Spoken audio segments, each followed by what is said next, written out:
Hi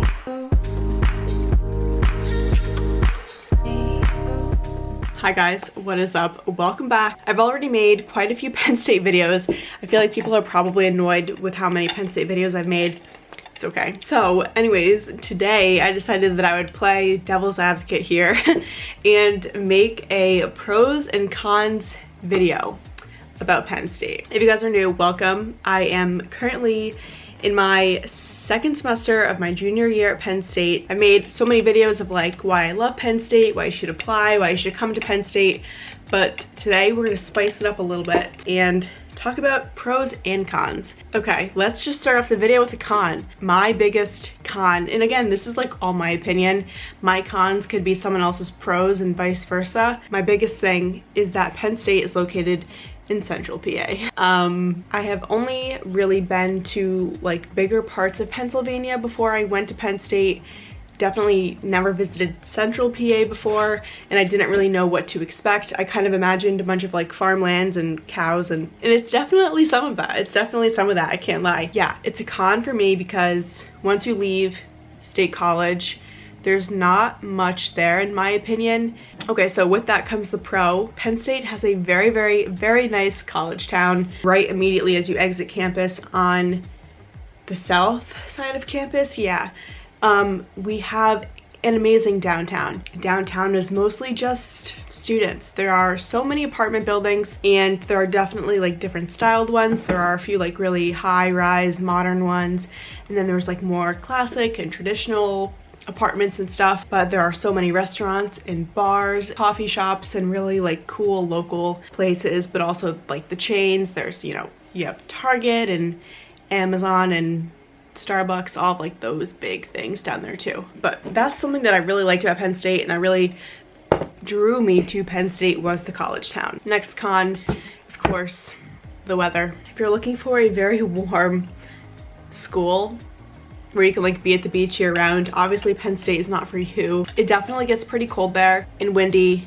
definitely just windy, and I think that's because we're literally in a valley. That's something that I will not miss. Changes day by day, and you kind of get that everywhere unless you're going to school in like Miami and stuff like that. So next pro is a very large one that brought me to apply to Penn State in the first place: the school spirit. School spirit is just, it's really just something else. I love school spirit. When you walk around campus, every other person is wearing something Penn State. I probably have an absurd amount of Penn State clothing, and I'm so happy about that. Next con, a con of college in general in my opinion, and that's the price.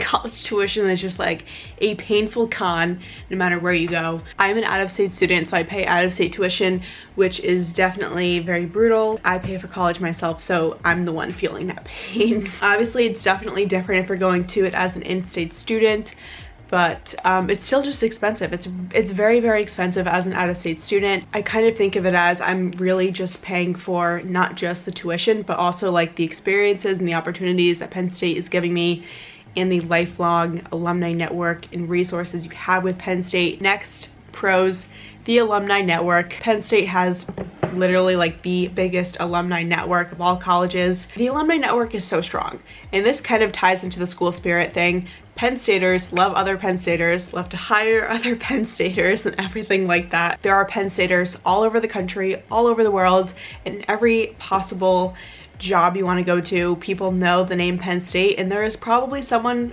working there from Penn State. Penn State alumni also really love to connect and talk with other Penn Staters on LinkedIn and things like that.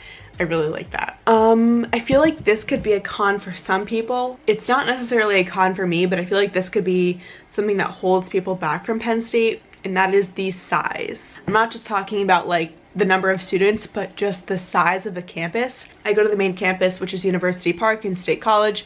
There are probably 40-something thousand students that go to school there, and it's big. I can't even lie, it's big. Even though it's such a huge campus and there's so many kids, at the end of the day, Penn State is just one big square. If you keep on walking, you'll find where you're going. I've never really felt lost or overwhelmed there, but of course that could just be because I wanted a big environment. I will say though, from the moment I visited Penn State for the first time, before I even was applying there or looking at it, I was like, this is a lot smaller than I would have thought thought it would have been. I don't know. I would say don't let it scare you, especially in the first couple of visits. If you feel like you're just getting lost in the campus, eventually you'll figure it out, and once it kind of clicks that it's literally just a square and that there are different like communities everywhere in the campus, you'll just feel like a lot more at home. Another pro, the resources that Penn State has to offer. This is something that like really stood out to me when I was going through like admissions tours and stuff. Penn State has so many resources for like career counseling and academic advising. They're just so experienced because they have Penn Staters literally all over the world and in every possible career. The Career Center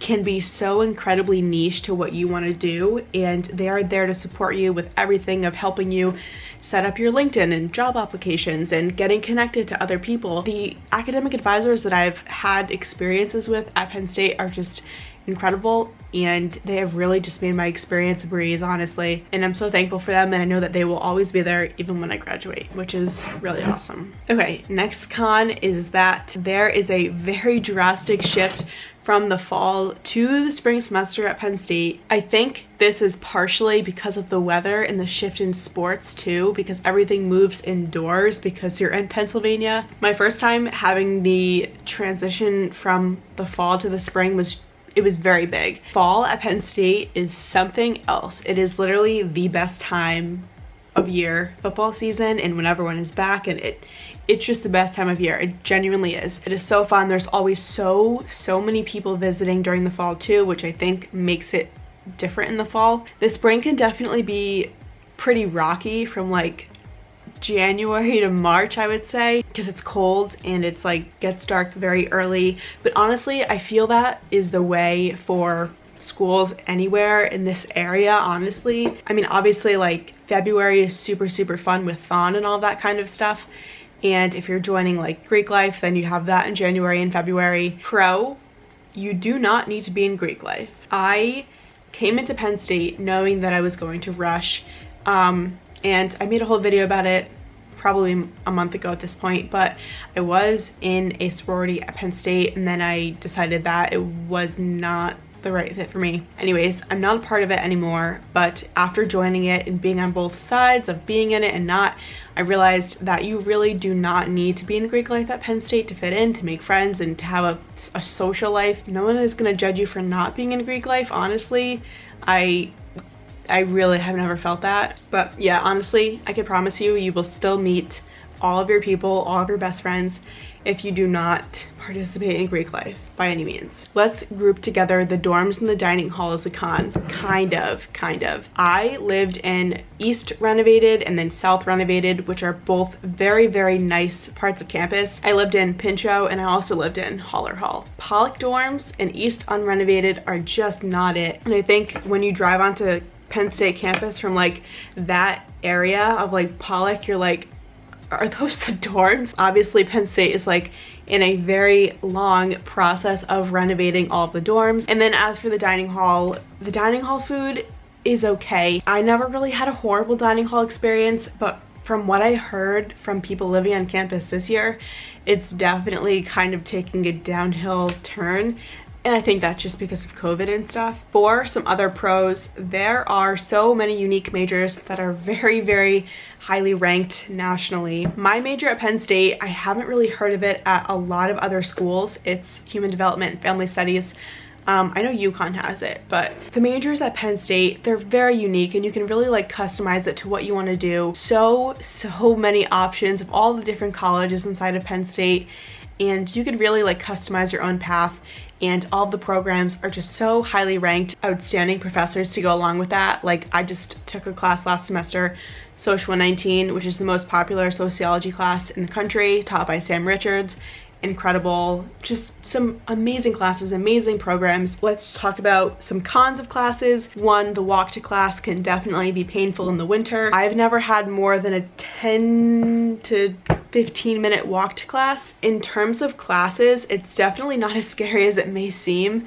I think when people think of Penn State classes, they think of these lecture halls with thousands of kids, and honestly, 90% of my classes have had less than 30 students in them. You will have the occasional gen ed that you'll have quite a few people in it. Like my very standard biology class probably had like a few hundred kids. But I will say, whenever I had a very large class, I always had like a lab or a discussion section where we would meet in smaller groups of like 20 kids and talk about what's going on in the class, meet with TAs and all that kind of stuff. But all of your classes are not going to be scary large, I promise you that. A very big pro, sports. Let's just get that one out there. I wasn't a huge sports and football person in particular when I was, you know, in high school and stuff like that. It's about the feeling of the school spirit and like being all one family and supporting your classmates at the end of the day. Football games at Penn State, I know like people are like, yeah, they're crazy, you know, it's so fun and just wild tailgates. Yeah, that's all so fun, but at the end of the day, it is the coolest thing to be in a stadium with thousands of your classmates and friends and meeting all of these strangers in the student section that become such good friends. And I don't know, it's just so much more than just sports, but the sports are so fun, they're so good to watch. Okay, another con, and this is something that I'm really starting to realize as I get older and like reflect back on now. Greek life definitely can kind of take over the party scene if you are under 21, and I hate that. I literally hate that. I started college at a different school freshman year, like I said, and that school, people really didn't go to frat parties, honestly. There wasn't really frat houses and stuff. People just went to bars and clubs and stuff because some of them you can get in at 18 or people use like fakes and stuff. But at Penn State, there are so many bars downtown, but those are like genuinely you like have to be 21, you know what I mean? That was definitely different because I'm not a big frat party person, honestly. I don't like it. I really don't like it. I'd rather just like go into a bar and hang out with friends and dance. Not that I'm saying you need to be in Greek life to like go to parties and stuff if you're under 21, but you'll find yourself unfortunately going to these gross frat parties, especially freshman year. You don't need to go to a single party to make friends at Penn State, and I promise you that. A lot of people have messaged me that, like worrying about that, if I'm not really into parties and stuff like that, am I still gonna make friends? And I can promise you, you will still make friends. Okay, some other pros. Oh, this is an interesting one to mention because I actually didn't know this. There is an airport in State College. I fly into it all the time. Definitely not a big airport by any means, it's super small, but usually I'll fly from like Boston to Philly or Boston to Detroit, and then from there I'll go to State College. It's always like a connecting flight. There's very little direct flights going into State College, but there is an airport there if you need to fly or anything. Okay, anyways, my camera is about to die. I need to end off this video. But I hope you guys enjoyed this video, and I hope this kind of gave you some insight to pros and cons about Penn State. Again, if you have any other questions, feel free to leave them in the comments. And if anyone goes to Penn State and you want to answer any questions in the comments too, definitely feel free to put your input in as well to get like some more opinions and stuff. Thank you guys so much for watching, and I hope you guys are doing well. Yeah, so see you guys next time.